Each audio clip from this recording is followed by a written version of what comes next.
इस पावन पुनीत धर्म सभा में उपस्थित आप सभी धर्म प्रेमी बंधु बांधव माताएं बहनें, आप सभी के चरणों में दोनों हाथ जुड़कर आपको प्रणाम करता हूं। यजमान परिवार के चरणों में हाथ जुड़कर प्रणाम करता हूं कि इनके भाग्य से हम सभी को इस राम कथा को सुनने का अवसर प्राप्त हुआ है। यजमान बनना कोई आसान काम नहीं है, ये बड़ा दुष्कर कार्य है। और बिना परमात्मा की कृपा से, बिना परमात्मा की इच्छा से उनकी कथा में कोई यजमान बन जाए, ऐसा संभव नहीं। यजमान साक्षात परमात्मा की कृपा के उदाहरण के रूप में हम सभी के समक्ष उपस्थित रहते हैं। यह व्यासपीठ देखने में जितनी साधारण है, इसकी महिमा उतनी ही असाधारण है। इस व्यासपीठ की महिमा को हम शब्दों में बखान भी नहीं कर सकते। इसके ऊपर जो विराजमान होता है वह देखने में आप और हम जैसा सामान्य व्यक्ति लगता है। एक स्टेज बना है, एक तखत लगा है, एक चौकी रखी है, उस पर ग्रंथ रखा है, उसके पीछे कोई सज्जन बैठे हैं, महापुरुष बैठे हैं, ये बड़ा सामान्य लगता है। लेकिन जिस सनातन परंपरा को हम मानते हैं, जिस सनातन धर्म को हम मानते हैं, उसमें कहा गया है कि इस व्यासपीठ पर बैठने वाला व्यक्ति साक्षात भगवान वेद व्यास के अंश के रूप में इस पर विराजमान होता है।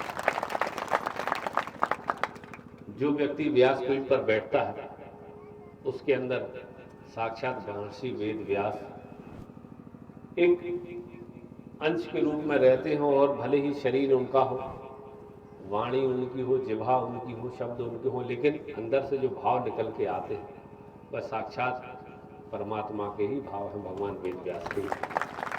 इसलिए मेरा सर्वप्रथम निवेदन आप सभी लोगों से यही है। वैसे निवेदन करने की आवश्यकता नहीं है, लेकिन फिर भी करूंगा कि वेद अपनी जो व्यासपीठ है इसका कभी अनादर मत करना, इसका कभी अपमान करना मत करना। इसकी जितनी से ज़्यादा हो सके गरिमा और मर्यादा हम सभी को बनाए रखना, और इसकी शिक्षा हमें अपने से ज़्यादा अपनी आने वाली पीढ़ी को देना है। क्योंकि आपको और हमें तो पता है कि भगवान रामचंद्र जी कौन थे, हनुमान जी महाराज कौन थे, कृष्ण जी महाराज कौन थे, लेकिन आने वाली पीढ़ियों को जिस तरीके से सनातन संस्कृति पर लगातार हमले हो रहे हैं, सनातन संस्कृति को हमेशा बदनाम करने के जो प्रयास हो रहे हैं, हो सकता है आने वाले समय में इस प्रकार की कथाएं ना हो। हमारे बच्चे हमारे महापुरुष, हमारे आराध्यों के विषय में जाने ना, इसलिए इनको शिक्षा देना बहुत जरूरी है। आप सभी लोग स्वस्थ रहें, निरोगी रहें, ऐसी मैं परमात्मा के चरणों में कामना करता हूं। और भगवान आपको भक्त बनाए रखे।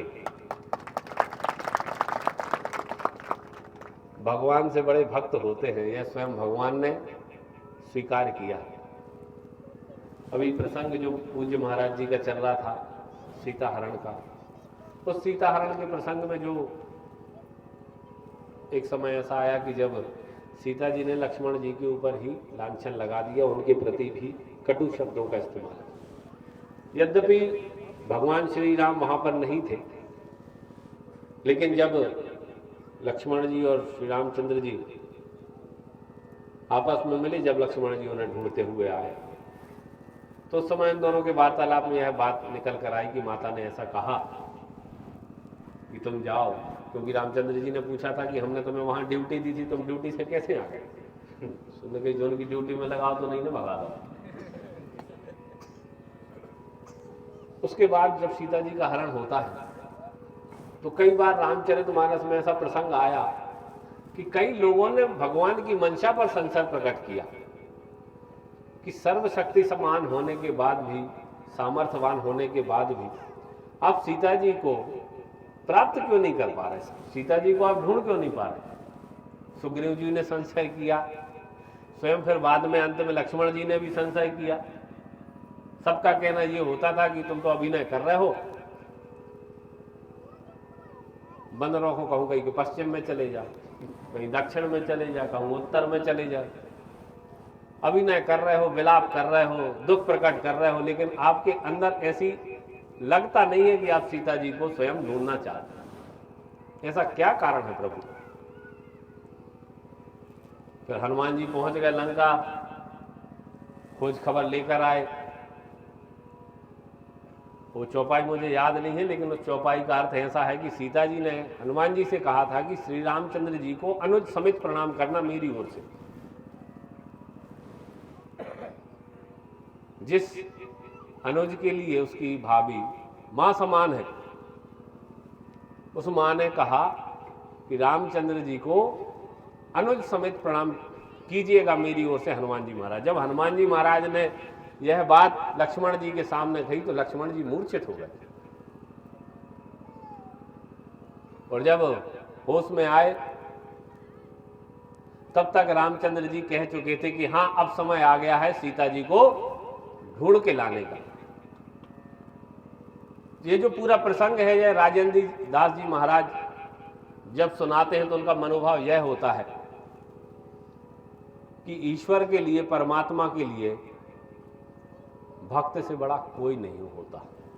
और जिस अपराध की सजा माता जानकी को और स्वयं श्री रामचंद्र जी ने खुद को दी, वह अपराध यह था कि उस अवस्था में माता जानकी जी ने लक्ष्मण जी से कटु शब्द बोल दिए थे। लक्ष्मण जी कौन है?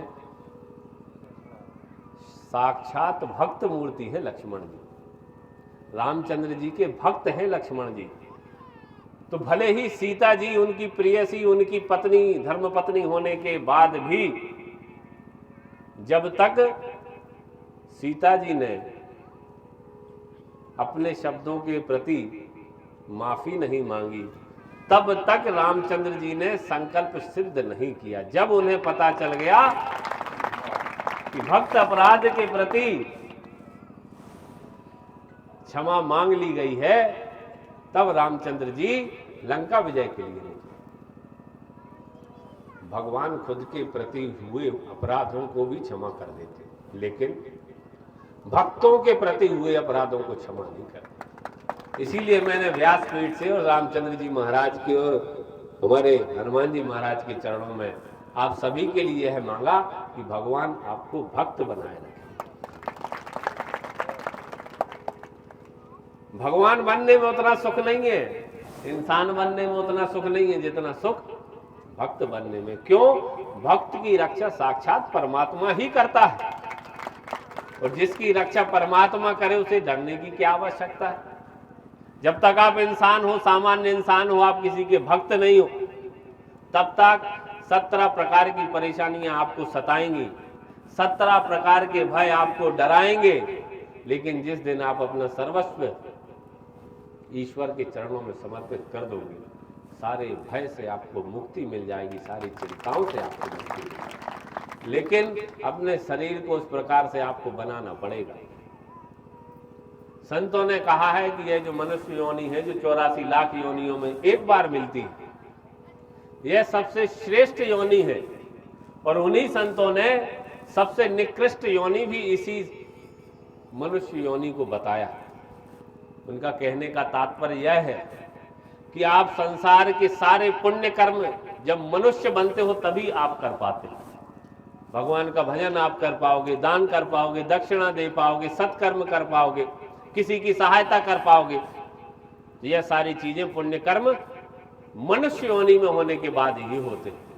और दुनिया भर के पाप कर्म भी मनुष्य योनि में होने के बाद ही होते हैं। मांसाहार भी आदमी इसी में करता है, शराब भी आदमी इसी में करता है, नशा भी करता है, चोरी भी करता है, जो गुरुदेव कह रहे थे भड़याई भी कर रहे, सारी चीजें, जुआरी पर नारी गमन, सारी दुनिया की जितने पापाचार हैं मनुष्य योनि में होने के बाद ही किए जाते हैं। तो पुण्य भी इसी योनि में और पाप भी इसी योनि में। किसी पशु पक्षी को आपने चोरी करते हुए नहीं देखा होगा, किसी पशु पक्षी को आपने शराब पीते हुए नहीं देखा होगा, रात्रि गुटखा खाते हुए नहीं देखा होगा। ये सारी चीजें, पुण्य और पाप दोनों चीजें मनुष्य योनि में होती। इसलिए संतों ने इसे श्रेष्ठ और निकृष्ट दोनों योनि बताया। मैं जो आपसे बात कर रहा था कि जब आप सब कुछ समर्पित करोगे तो उसके लिए आपको अपने शरीर को, अपने मन को वैसा बनाना पड़ेगा।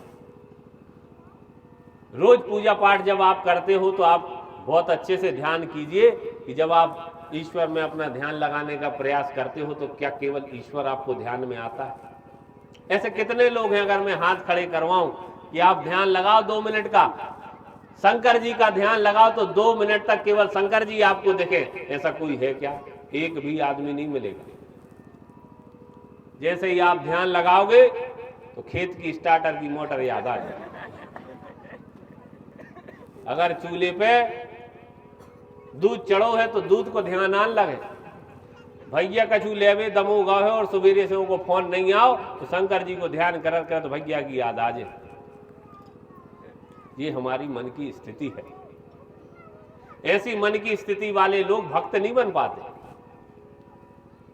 कहने को तो हम भक्ति करेंगे, लेकिन जब तक आपके मन की स्थिति ऐसी रहेगी, या मैं आपको उदाहरण दे रहा हूं, आप लोग टेस्ट कर लेना कि जब तक आपकी मन की स्थिति ऐसी रहेगी, आप अपना समर्पण ईश्वर में नहीं कर पाओगे।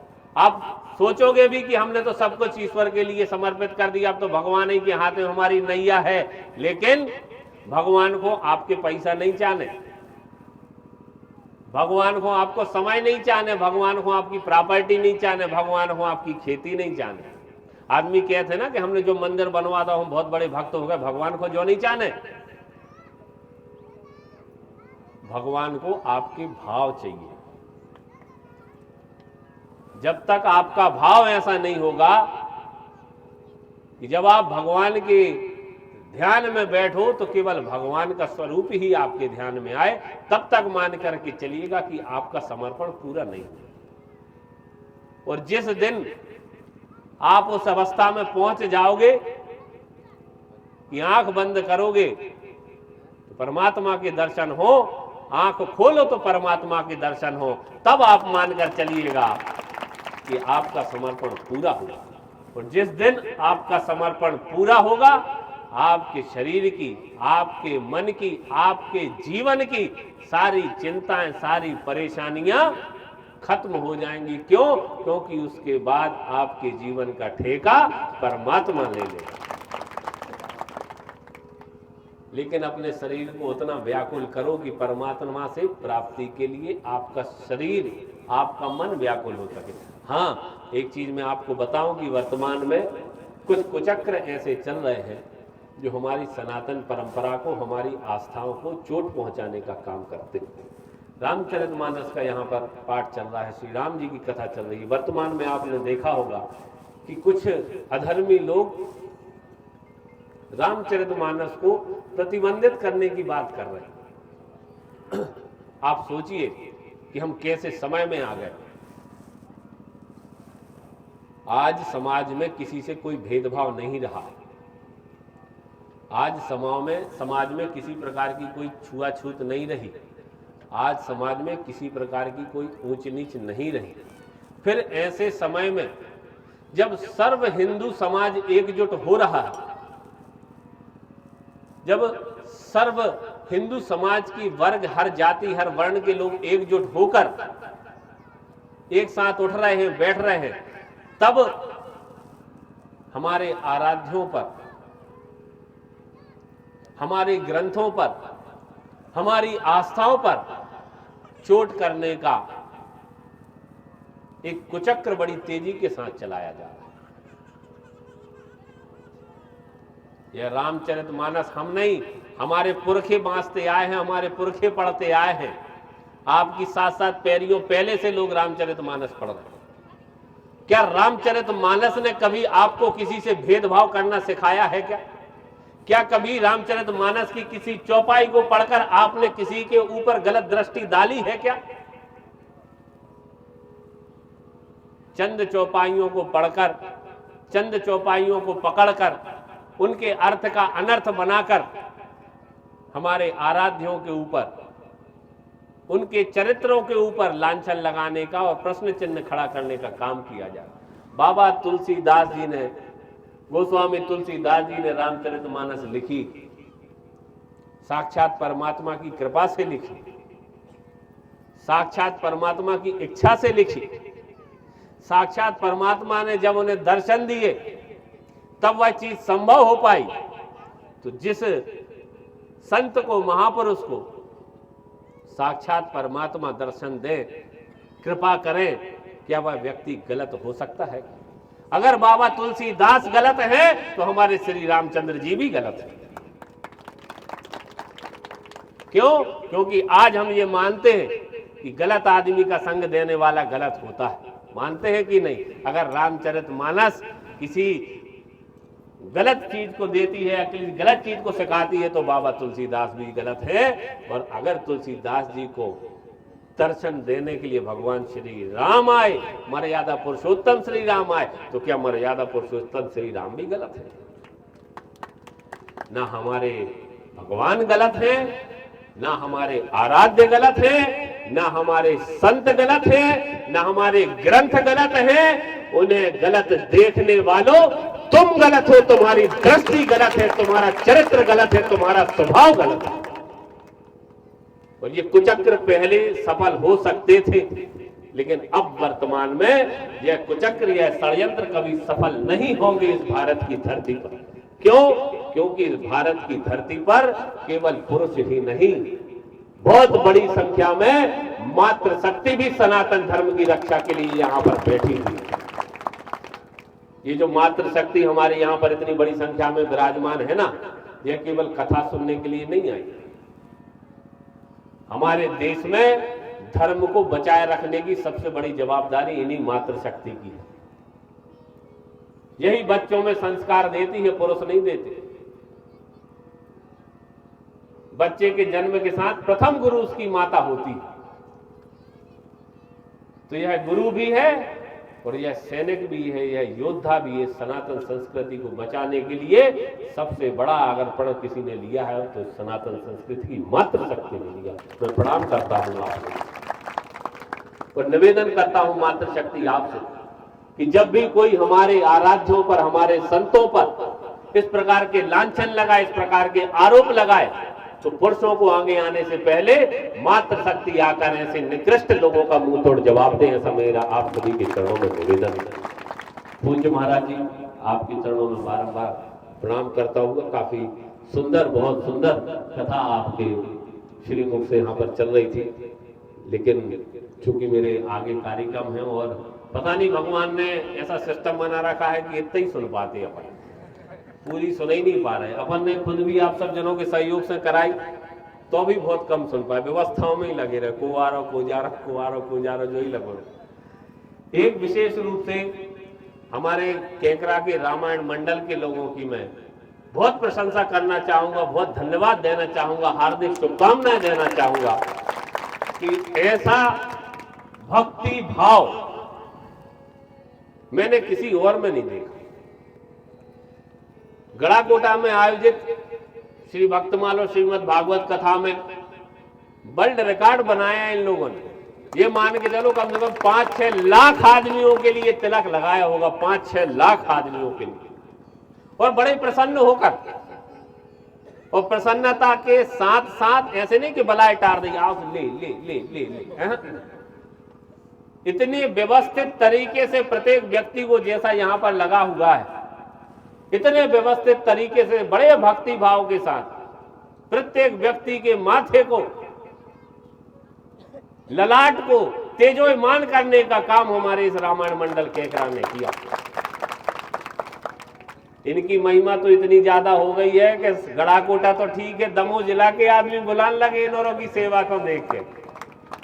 अभी ठंड में, भर ठंड में कार्यक्रम हुआ, बहुत तेज ठंड थी, वहां पर भी इन्हें बुलाया गया, किशोरदास जी महाराज का कार्यक्रम था, तो वहां पर भी हमारा रामायण मंडल सेवा देने के लिए वहां पर गया, और पूरे निष्ठा के साथ, पूरे प्राण प्राण के साथ इन्होंने, यही तो भक्ति, ये भक्ति शत्रुघ्न जी की थी।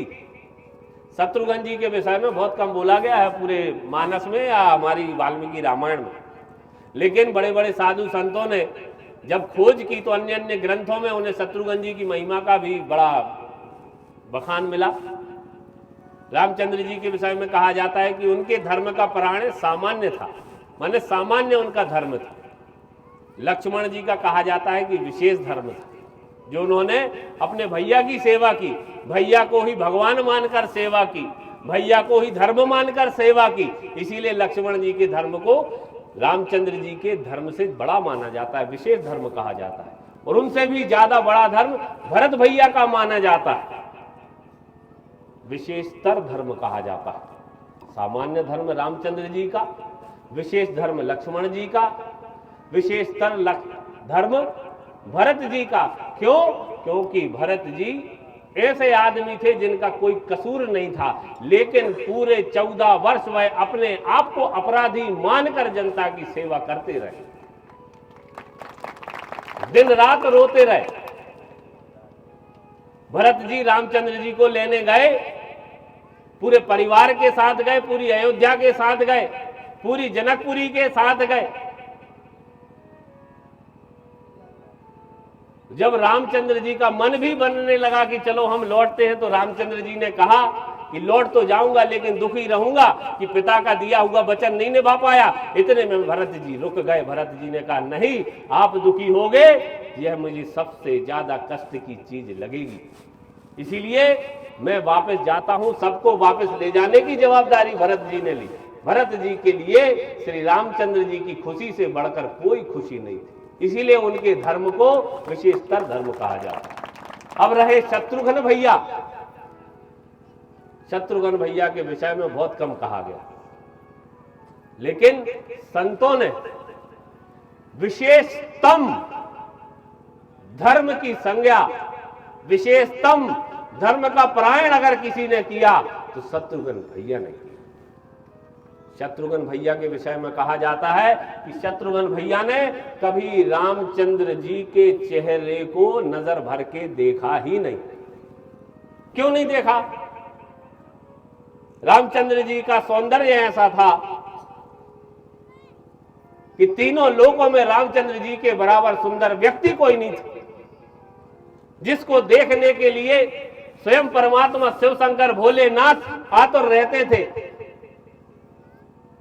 स्वयं सारे देवी देवता यक्ष गंधर्व उनको देखने के लिए आतुर रहते थे, लेकिन उनका सगा भाई होने के बाद भी शत्रुघ्न जी ने कभी रामचंद्र जी को नहीं देखा। शत्रुघ्न भैया की प्रीति भरत जी में थी, वो भरत जी के चरणों की सेवा शत्रुघ्न भैया ने ले रखी थी। शत्रुघ्न भैया ने केवल रामचंद्र जी को इसलिए नहीं देखा क्योंकि रामचंद्र जी को चित्त चोर कहा जाता था, और कहीं ऐसा ना हो कि शत्रुघ्न भैया जी का चित्त भी रामचंद्र जी में लग जाए तो भरत भैया के चरणों की सेवा कौन करेगा।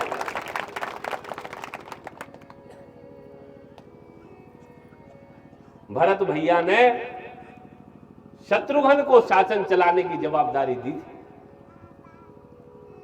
लेकिन शत्रुघ्न भैया ने कहा कि शासन आपके नाम से ही चलेगा। इस पूरी नगरी को मनाने का काम शत्रुघ्न भैया ने लिया। शत्रुघ्न भैया ने गौ माताओं को मनाया। वो गौ माताएं जो रामचंद्र जी के जाने के बाद चारा पानी सारा त्याग कर बैठी हुई थी अयोध्या की, उनको गले लगकर, ऐसा संतों ने कहा है, उनको गले लगकर शत्रुघ्न जी ने कहा कि हे मां, तुम क्या चाहती हो कि जब रामचंद्र जी वनवास से लौट कर आए, 14 वर्ष के बाद लौट कर आए, तो तुम्हें कुपोषित देकर और दुखी हो? क्या आप यह चाहती हो कि 14 वर्ष का वनवास भोगने के बाद भी जब वह यहां पर आए तो उन्हें फिर से दुख मिले? तो गौ माताओं ने कहा कि नहीं, हम ऐसा तो नहीं चाहते। तो उन्होंने कहा मेरा निवेदन है कि आप भरपूर चारा खाइए, भरपूर सरयू जी का पानी पिए और हष्ट पुष्ट होकर इतना दूध दीजिए कि यह सरयू जी का पानी महासमुद्र में जाकर मिले और वहां पर रामचंद्र जी को लगे कि हमारा अयोध्या का कण कण, नर नारी, पशु पक्षी सभी स्वस्थ है और खुश। अपनी माताओं को मनाने का काम, तीनों माताओं को मनाने का काम शत्रुघ्न भैया ने किया। माताएं भी विलाप कर रही थी, रुंदन कर रही थी, क्रंदन कर रही थी, दुखी थी, उनको मनाने का काम शत्रुघ्न भैया ने किया। पूरी प्रजा को मनाने का काम शत्रुघ्न भैया ने किया। लेकिन शत्रुघ्न भैया 14 वर्ष तक सोए नहीं। भरत जी तो नंदी ग्राम में कुटिया बनाकर गड्ढे खोद कर गड्ढे में शयन कर लेते थे। लेकिन शत्रुघ्न भैया 14 वर्ष तक निंद्रा नहीं ली, सोए नहीं, उन्होंने कोई विराम नहीं लिया। और संतों का मत यह है कि शत्रुघ्न भैया ने 14 वर्ष तक भोजन भी नहीं किया। यह भक्ति, एक से बढ़कर एक, चारों भाई। हमारे इन ग्रंथों में ऐसी महिमा, ऐसे आचरण, ऐसे चरित्र हमारे आराध्यों के हैं, जिनको हमारे बच्चे सुने, जिनको हमारे बच्चे समझे, जिनको हमारे बच्चे पढ़े, तो किसी भी परिवार में कभी कोई कलह नहीं हो सकती, कभी कोई झगड़ा नहीं हो सकता, कभी कोई विवाद नहीं हो सकता।